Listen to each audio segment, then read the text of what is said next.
Hi, my name is Bridget Murillo, and today I'm going to be talking about trademark laws. Basically, what I want to go over today is going to be the definition of a trademark, the essence of a trademark, laws, the Lanham Act, registering and policing of a trademark, losing rights, and enforcement of a trademark, and what is the purpose of trademark laws. Basically, the definition is very simple. It's a distinctive word. It can be a name, a symbol, a phrase, or a device that is not functional itself and works to identify a particular product, good, or service. It is usually to help distinguish products from others.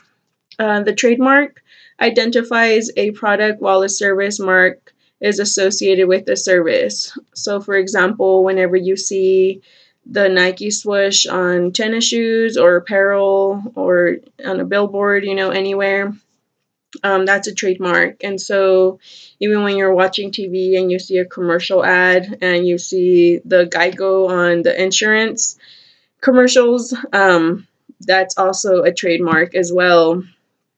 The essence of a trademark is very simple. There are four types of trademarks. There's a patent, there's a trademark, copyright, and trade secret.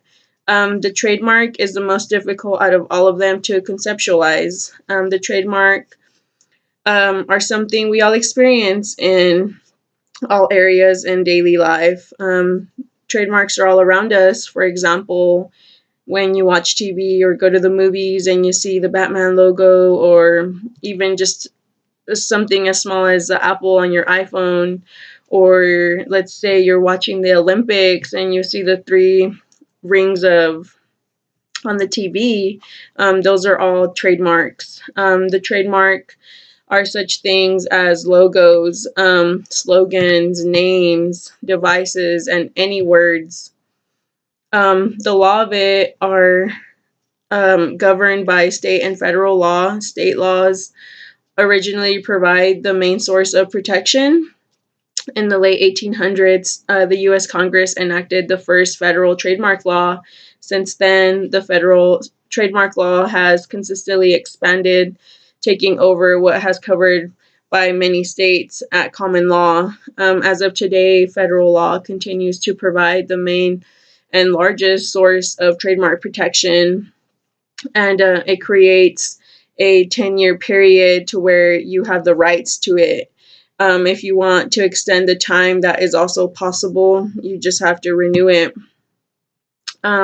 Which brings me to the Lanham Act, which is the principle of the trademark law for the United States. For a trademark to be distinctive, it must identify the maker or the product of a particular product or service. Some trademarks are strongly suggestive and provide a high level of distinctiveness, whereas other trademarks merely describe a characteristic or quality at all. It is based on the courts to decide the amount of protection that a certain trademark will get and what type of protection they will provide for a trademark. Which brings me to registering of a trademark, which can be done in two ways. The first way would be through the common law process of using the mark in commerce. The second one would be filling out an application for a trademark with the United States Patent and Trademark Office, which is the PTO.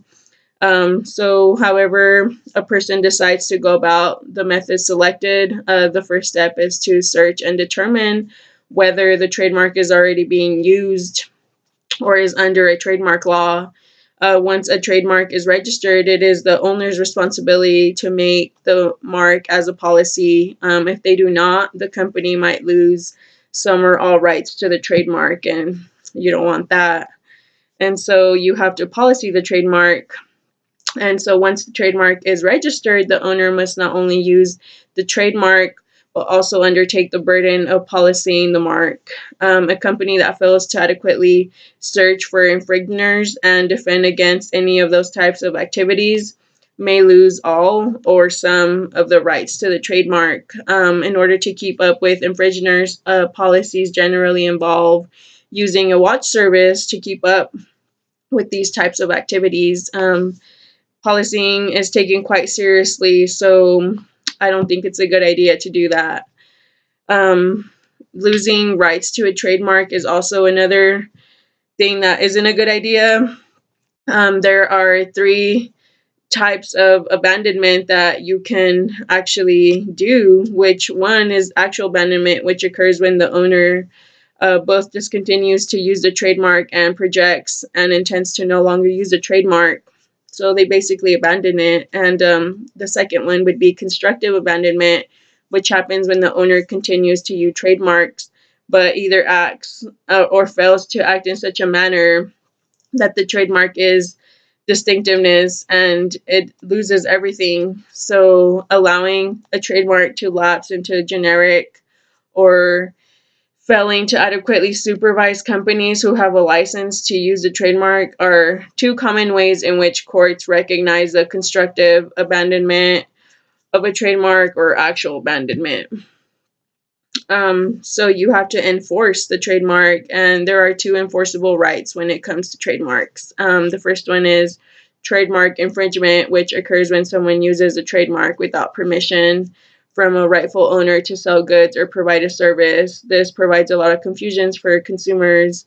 So this is where all the fake stuff comes into play, and you wouldn't want to buy something that has a logo for Louis Vuitton and it's not very real, it's just the logo, and so you have to keep up with things like that. And so the second one is trade delusion, which is constructed under the Trademark Delusion Revision Act of 2006, and that follows along with the Lanham Act to allow and provide legal remedies to an owner of a trademark. And so there are arbitrary or fanciful marks. These marks have no direct connection to the product or service. They don't describe the qualities or the characteristics of an item they identify. Suggestive marks are not actually describing a product or a service. These marks suggest a quality or a characteristic.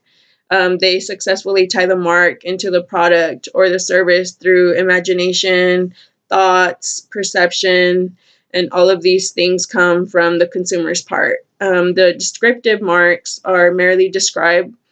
They don't describe the good or the service for which the mark is used. Descriptive are not very distinctive, therefore descriptive marks are generally not protected.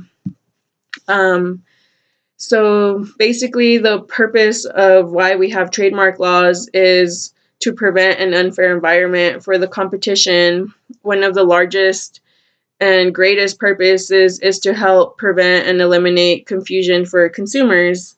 Consumers need to be confident that when they are buying a product or a service from a specific trademark, that they are actually getting the full fulfillment which was intended to come with the product when you first thought about consuming it or trying it, or when you saw it on TV or anything like that. So I hope that's a little bit helpful, and have a great day. Thank you.